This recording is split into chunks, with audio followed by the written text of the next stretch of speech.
మా వాళ్ళ మీద వైఎస్ఆర్ కాంగ్రెస్ పార్టీ నాయకుల మీద కార్యకర్తల మీద దాడులు చేసిరి, తలకాయలు బగలగొట్టిరి, జీబులు బగలగొట్టిరి. ఇవి చాలమని చెప్పి మేము కంప్లైంట్ ఇస్తే బాధితులము, మా కంప్లైంట్లు కళ్ళనీళ్ళు తుడిచేదానికోసం పేపర్ మీద మాత్రమే సెక్షన్లు నమోదై ఉన్నాయి. కానీ దాడి చేసిన వ్యక్తులు కొత్త పెళ్లి కొడుకుల మాదిరి ఊర్లోనే తిరుగుతూ ఉన్నారు. వాళ్ళని అరెస్ట్ చేయరు. ఎందుకు అరెస్ట్ చేయలేదు అంటే చాలా సీనియర్ మోస్ట్ ఆఫీసర్ డిఐజీ గారు కోన ప్రవీణ్ గారు ఇంకా మాకు ఊన్ సర్టిఫికేట్ రావాలా డాక్టర్ దగ్గర నుంచి, దెబ్బలు చూసి అవి ఏ సెక్షనో నిర్ధారించి మళ్ళీ ఆలోచన చేస్తామని చెప్పి బాధ్యత లేకుండా మాట్లాడినారు ఆయన. అదే సందర్భంలోనే తప్పుడు కేసులు మా మీద. వాళ్ళు దాడి చేసి రామలింగారెడ్డి పైన, రమేష్ యాదవ్ పైన మేము కంప్లైంట్ ఇస్తే 307 పెట్టామన్నారు. 307 ఇప్పుడు చెప్తా ఉన్నా కదా రాష్ట్ర ప్రజలకు, ఈ 2 రోజుల తర్వాత 307 ఉండదు.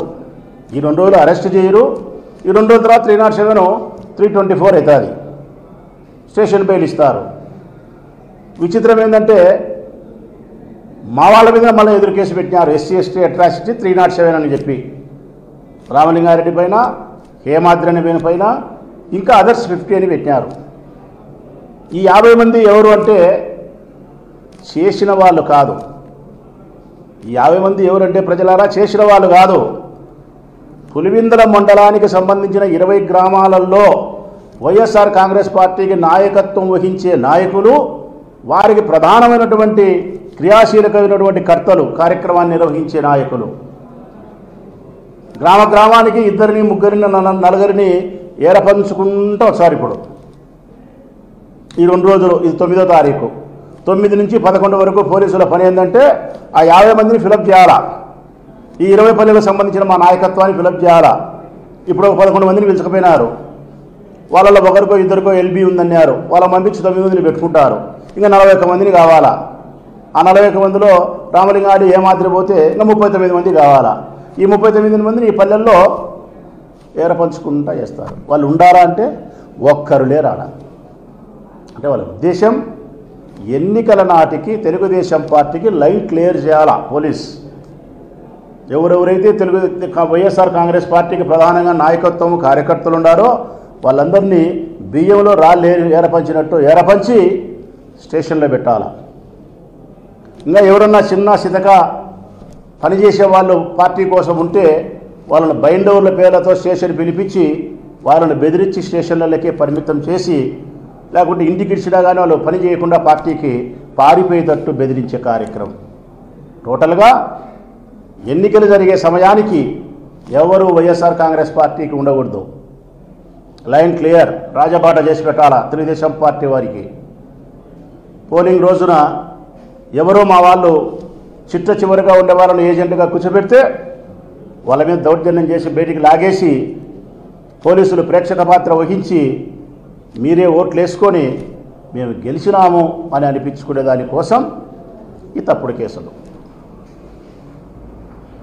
కేసులు ఒకవైపు దాడులు చేస్తారు, ఒకవైపు మేము ముద్దాయిలుగా ఎవరినైతే చూపించినామో వాళ్ళ పేర్లు రాసి అరెస్ట్ చేయకుండా యథేచ్ఛగా తిరగనిస్తారు.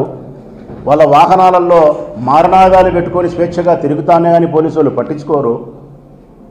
మా పైన తప్పుడు కేసులు పెడితే మా వాళ్ళని తీసుకుపోయి ఎలక్షన్ వ్యవహారం చేయకుండా ఉండేదానికి కావాల్సిన అనుకూలత అంతా కూడా తెలుగుదేశం పార్టీకి కల్పిస్తారు.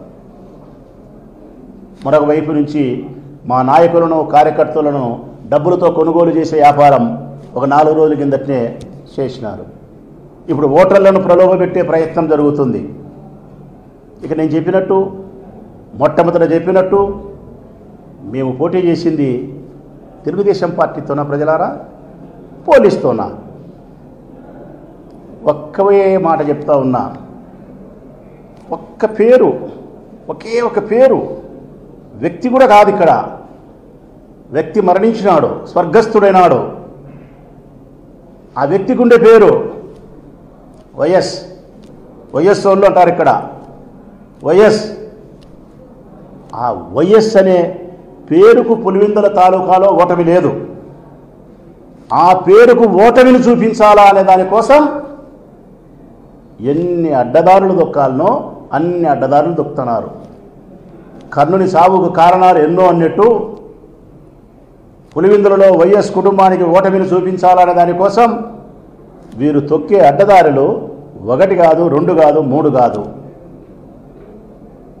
మొట్టమొదటిది వీళ్ళు ఎంచుకునే అడ్డదారుల్లో మొట్టమొదటిది హింస. హింస ప్రజలారా, రక్తపాతాన్ని, దౌర్జన్యాన్ని ఎన్నుకున్నారు వీళ్ళు, అందుకే దాడులు చేస్తున్నారు. రెండవది వీళ్ళు ఎన్నుకునే విధానంలో రెండవది పోలీస్. ఇది చాలా కీలకమైంది, పోలీస్. మూడవది వీళ్ళు ఎన్నుకునేది ఎన్నికల కమిషన్ను కూడా ఉపయోగించుకోవడం. బూతులు కావాల్సిన బూతులు మార్చుకుంటాం, ఏమైనా చేస్తాం. డబ్బు నాలుగవది, విచ్చలవిడిగా డబ్బు. ఐదవది నాయకులను, కార్యకర్తలను తప్పుడు కేసులతోనో మరొక దానితోనో బెదిరించి మార్చుకుండే ప్రయత్నం చేయడం, బూతులు మార్చుకుండే కార్యక్రమం చేయడం, రిగ్గింగ్ చేసే ఆలోచన చేయడం. అంటే ఈ అన్ని అడ్డదారులు తొక్కి వాళ్ళు సాధించేది ఏంటంటే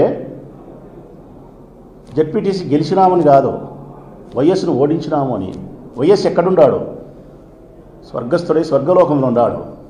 అంటే మరణించినప్పటికి కూడా ఆయన పేరుకుండే ఇమేజ్కు, ఆయన పేరుకుండే ప్రజాబలాన్ని ఇప్పటికీ మీ గుండెల్లో రైళ్లు పరిగెత్తున్నాయి. కాబట్టే ఆయన అవమానం చేసేదానికోసం, తద్వారా జగన్మోహన్ రెడ్డి గారికి ఒక తీవ్రమైనటువంటి అవమానాన్ని కలిగించాలనే దానికోసం ప్రజాస్వామ్యబద్ధంగా ఎన్నికల్లో మీరు పోరాటం చేయకుండా తెలుగుదేశం పార్టీ, ఈ ప్రభుత్వము కలిసి చేస్తూ ఉండేటువంటి ప్రయత్నం ఓటమి కోసం. పార్టీ చేస్తే పర్వాలే, స్వాగతిస్తాం. ఎందుకంటే మీరు మా రాజకీయ ప్రత్యర్థులు కాబట్టి మీరు మాతో మమ్మల్ని ఓటమి చూపించే దానికోసం ప్రయత్నం చేయాల్సిందే. అది చట్టబద్ధమై ఉండాలా, ధర్మబద్ధమై ఉండాలా. ప్రభుత్వం జోక్యం చేసుకోకూడదు. ఇక్కడ ప్రభుత్వం జోక్యం చేసుకుంటుంది పూర్తిగా బహిరంగంగా, బాహాటంగా. ప్రభుత్వ అధికారులకు ఆదేశాలు ఇస్తున్నారు ఈ రాష్ట్ర ప్రభుత్వమే. పులివెందులకు పోండి, ఈ కార్యక్రమాలు చేయండి, ఏం చేసినా పర్వాలే, అలా గెలవాల్సిందే, మేము గెలవాల్సిందే, ఏం జరిగినా పర్వాలే.